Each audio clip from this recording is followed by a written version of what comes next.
BG kicked off his career working with Birdman and Lil Wayne and could have been a superstar. He fumbled the bag and ended up getting hit with a 14-year sentence, but now he's back and ready to take over the game.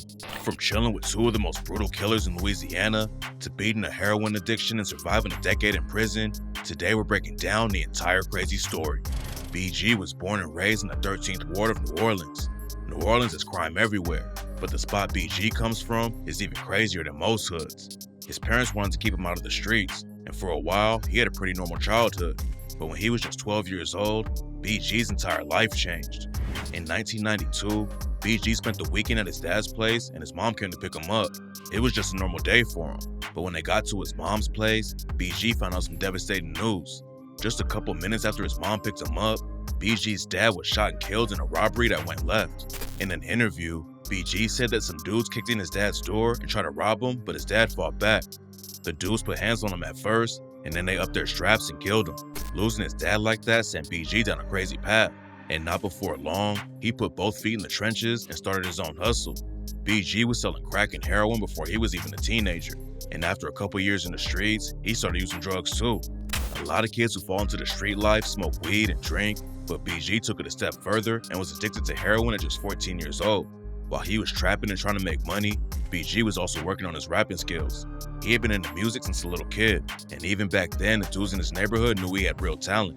One day, BG was at a local barber getting a cut, and he spit a few bars for the dudes in the shop, and that's the day that changed his life. His barber also cut Birdman and his brother Slim's hair back then, and he was so impressed with BG's bars that he linked the three of them up. The barber called up Birdman, and when he came into the shop, he asked BG to spit something for him. BG dropped a little freestyle, and Birdman knew he had potential from the jump. The two of them hopped in Birdman's whip and went to BG's house, and Birdman convinced BG's mom to let BG come stay with him. Birdman and Slim had just started Cash Money Records and were trying to get the label off the ground. BG was only 14 when he met them, but Birdman and Slim already had a plan.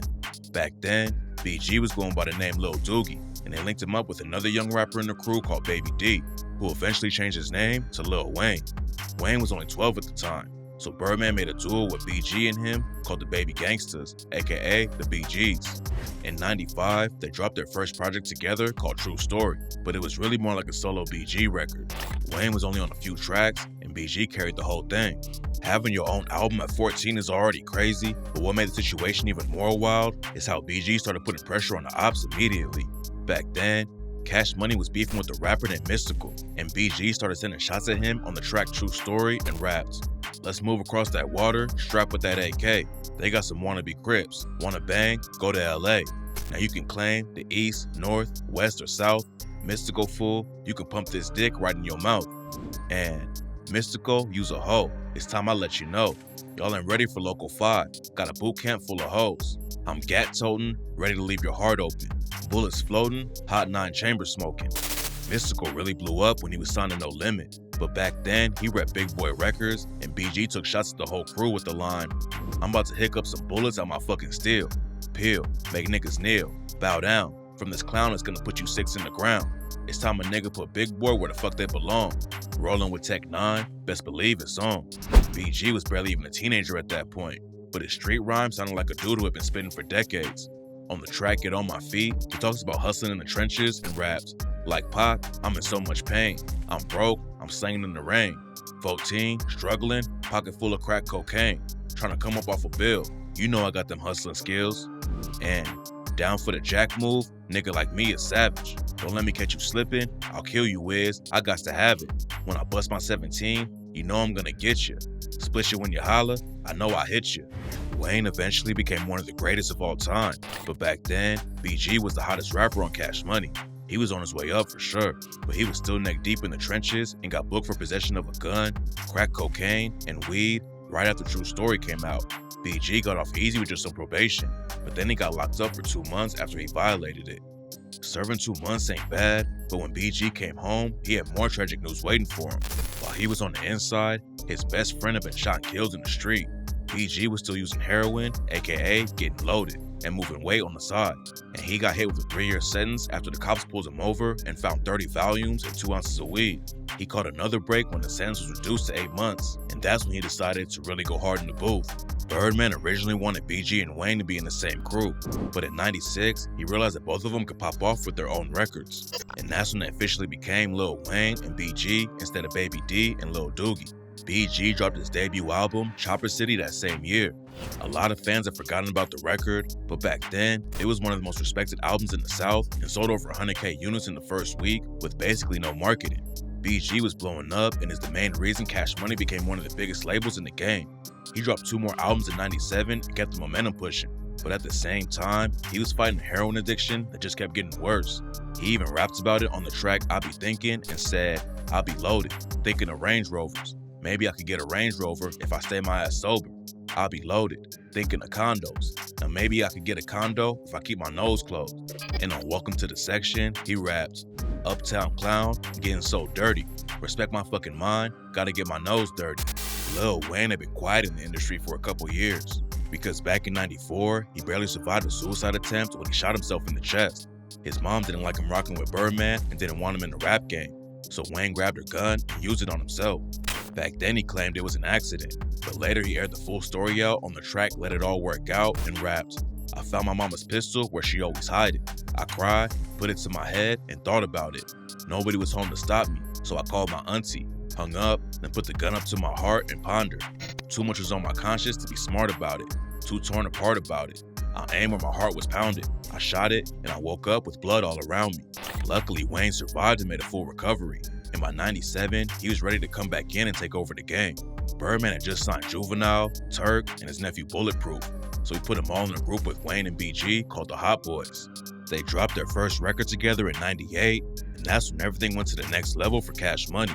Their album Get It How You Live racked up over 300K sales, and thanks to BG and the Hot Boys' success, Birdman was able to get a massive deal with Universal Records that was worth 30 mil.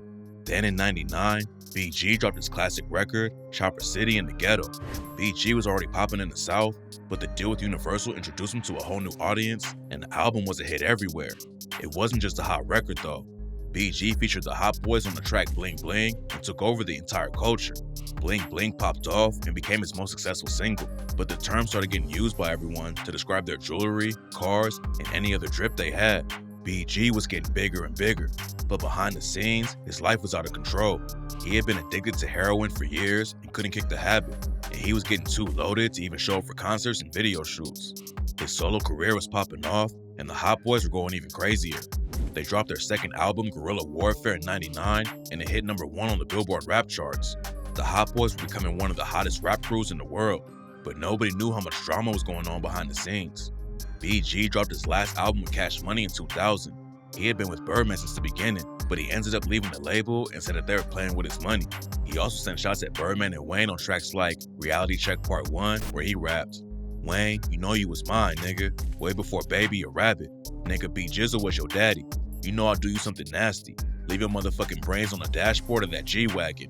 It's about to get ugly. You pushed me to this point, nigga. Now you about to get burnt, nigga. And you done let Baby put cables on you? You a fish in shark-infested water. I feel sorry for your daughter. She got a scary, coward, fake, duck-ass nigga for a father who gon' get himself slaughtered." Wayne never clapped back though, and on the track I Miss My Dogs, he showed love to BG and raps, "That hot boy shit still in me, nigga. Word to giggity, nigga. And I ain't got time to speak to history. I miss you, and I know you missing me, Jizzle." BG started his own label called Chopper City Records and tried to keep the momentum up, but he never hit the same heights on his own. He dropped a few albums through the mid-2000s, and in 2009, news broke that the Hot Boys were planning a reunion. By that point, Lil Wayne was one of the biggest rappers of all time, and linking back up with him would have been a huge win for BG. Unfortunately, the reunion project fell through though, and Wayne just brought BG out during one of their shows instead. BG didn't become a superstar like Wayne, but he was definitely making enough money in the rap game to live an easy life. Unfortunately, he was still on heroin though, and it was wrecking everything. All the way back in '96, he rapped about kicking the habit on the track Doing Bad and said, "I'm on that dope. It ain't no secret, but that shit ain't shy. How I'ma stay high, stay shy, and get mine. I can't do it, so I gotta try and kick the habit. Or that million I want, I might not ever have it." BG said the dope definitely had an effect on his career and slowed him down. He said that it all started back in the day after one of his homies got killed in the street. The dude who died used to snort heroin, so BG and some other homies decided to snort a bag to honor him. BG was hooked from the jump, and it took him decades to finally stop using it. He was kicking the dope, grinding his solo career, and linking back up with Lil Wayne. Everything looked like he was heading in the right direction, but then BG caught a charge that got him locked up for over a decade. On November 3rd, 2009, BG and his homies were riding around New Orleans when the cops pulled him over and found 3 guns in the whip. 2 of the straps were stolen, and it turned out the Tahoe they were riding in was stolen too. BG pleaded not guilty on the weapons charge, and one of his homies said the guns were all his. But then the case took another turn. The prosecutors found out that BG convinced the dude to take the fall, so they hit him with another charge for obstruction of justice. They also brought up the fact that BG was allegedly tight with Telly Hankton and Walter Porter. Hankton is one of the most notorious drug lords in Louisiana, and Porter was a notorious hitman who went down for killing at least 3 people. At that point, there wasn't much he could do about it, so he ended up pleading guilty to everything and got hit with the 14-year sentence. Going to prison is always dangerous, but it's even crazier if you're behind bars and everyone knows who you are.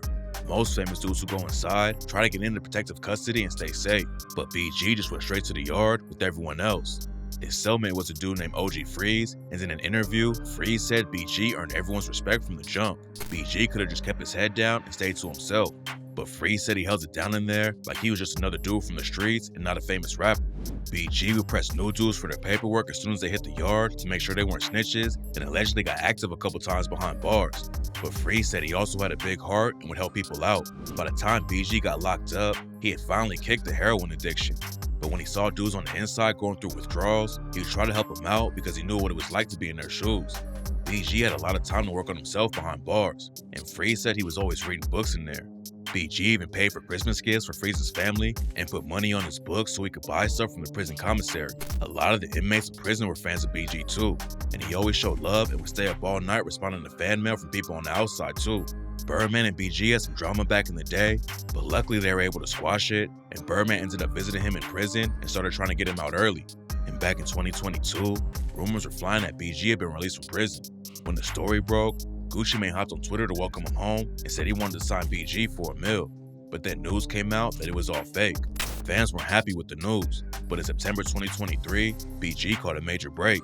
It's not clear how it happened, but he was actually released after serving 11 years in prison, and Birdman was right there to greet him when he came out.